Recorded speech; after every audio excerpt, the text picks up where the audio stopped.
जामुन का पेड़। हास्यव्यंग्य कहानी का सार इस प्रकार है। रात को जोर की आंधी आने से सचिवालय के लॉन में खड़ा जामुन का पेड़ गिर जाता है। उसके नीचे एक आदमी दब जाता है जो उसी सचिवालय का 4th क्लास कर्मचारी होता है। यह देखकर माली ने चपरासी से कहा। चपरासी ने क्लर्क से और क्लर्क ने सुपरिटेंडेंट से कहा। इतने में पेड़ के चारों ओर भीड़ जमा हो गई। क्लर्क लोग जामुन के पेड़ के गिरने पर अफसोस व्यक्त करने लगे। माली ने सुझाव दिया कि पेड़ काटकर उसके नीचे दबे हुए व्यक्ति को निकाल लिया जाए।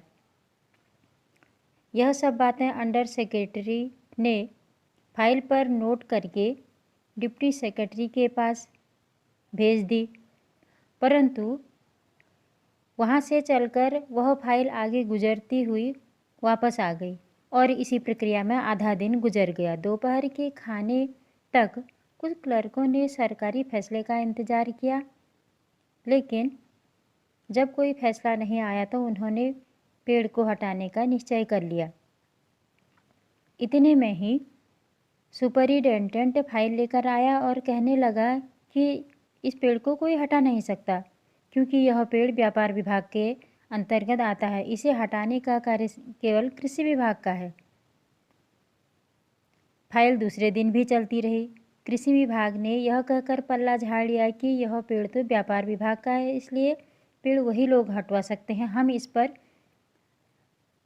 कोई प्रतिक्रिया नहीं कर सकते हैं, यह काम नहीं है।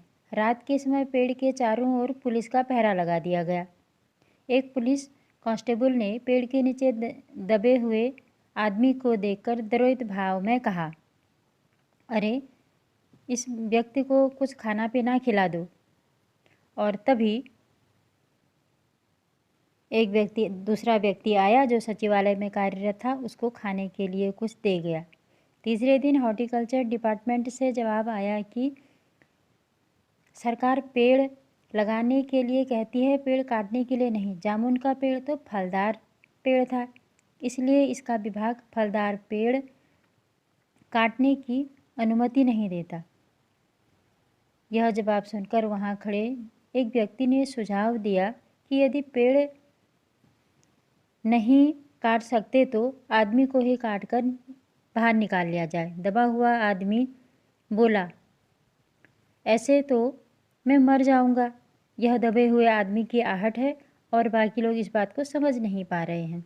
सुझाव देने वाला व्यक्ति बोला, अरे कोई बात नहीं, प्लास्टिक सर्जरी हो जाएगी, हमारा मेडिकल विभाग तो बहुत तरक्की कर चुका है। इस सुझाव पर विचार करने के बाद फाइल मेडिकल डिपार्टमेंट को सौंप दी गई। मेडिकल डिपार्टमेंट वालों ने इस पर तुरंत कार्रवाई आरंभ कर दी। कितनी खतरनाक आरंभ कर दी कार्रवाई, ये आप लोग भी समझ सकते हैं। विभाग के एक योग्य प्लास्टिक सर्जन ने आकर आदमी का चेकअप किया। चेकअप करने के बाद सर्जन ने रिपोर्ट तैयार की कि ऑपरेशन तो सफल हो जाएगा लेकिन आदमी मर सकता है, इसलिए यह फैसला भी रद्द कर दिया गया। रात में उस सचिवालय का माली उस वृक्ष के नीचे दबे हुए आदमी को खाना खिलाने गया तो उस आदमी ने, यानी पेड़ के नीचे दबे हुए आदमी ने, एक छोटा सा शेर बोला।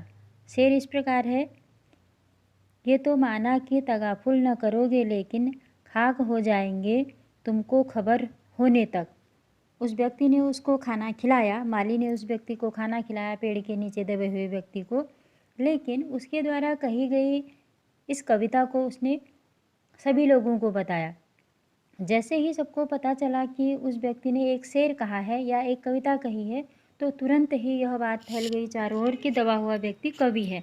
इसलिए अब उस दबे हुए व्यक्ति के इर्द गिर्द कवि सम्मेलन होने लगे और उसकी फाइल भी दूसरे डिपार्टमेंट को, यानी साहित्य अकादमी के लिए उसकी जो फाइल है वो भेज दी गई। लेकिन किसी भी व्यक्ति ने उस वृक्ष के नीचे दबे हुए आदमी को निकालने का प्रयास नहीं किया। एक विभाग दूसरे विभाग को फाइल ट्रांसफ़र करता रहता। दबे हुए आदमी का स्वास्थ्य धीरे धीरे जवाब देने लगा। अब यहाँ तक कि जो फाइल फॉरेस्ट विभाग में पहुँची थी, फॉरेस्ट विभाग के आदमियों ने पेड़ को काटने के लिए आदेश दिया और तब यह पता चला कि विदेश विभाग का आदेश है कि पेड़ नहीं कट पाएगा। इस पेड़ को पिटोनिया राज्य के प्रधानमंत्री ने सेक्रेटेरिएट के लॉन में लगाया। सेक्रेटेरिएट मैंने सचिवालय के लॉन में लगाया था, यानी वहाँ के प्रधानमंत्री ने, विदेशी प्रधानमंत्री ने लगाया था। पेड़ काटने से पिटोनिया राज्य से संबंध बिगड़ सकते हैं। उनसे मित्रता बनाए रखने के लिए एक व्यक्ति का बलिदान दिया जा सकता है, ऐसा वहाँ उस विभाग से जवाब आया। लेकिन सुपरिटेंडेंट ने बताया कि प्रधानमंत्री आज विदेश से, यानी हमारे देश के प्रधानमंत्री आज विदेश से वापस आ रहे हैं। उनके आने पर विदेश विभाग पेड़ की फाइल उन्हें सौंपेगा और वही फैसला लेंगे। शाम तक प्रधानमंत्री जी ने पेड़ को काटने का आदेश दे दिया, लेकिन पेड़ तो कट गया, परंतु पेड़ के नीचे दबा हुआ वह व्यक्ति बच नहीं सकता और इस प्रकार धीरे धीरे उसके जीवन पूरी फाइल ही बंद हो गई। यहाँ पर इस हास्यभंग कहानी में लेखक ने बताया है कि सरकारी कार्यालयों में अधिकारी मामूली से काम को किस प्रकार विशेष बनाकर उसमें व्यस्त होने का ढोंग करते हैं और अपना पूरा काम दूसरे के सिर पर डाल देते हैं। वे एक मरते हुए व्यक्ति को बचाने के स्थान पर बहाने बनाते चले गए। यह आपने सारांश में समझा और इससे यह पता चलता है कि दबे हुए आदमी के इर्द गिर्द जमा हुए लोगों में संवेदनशीलता की बिल्कुल ही कमी है।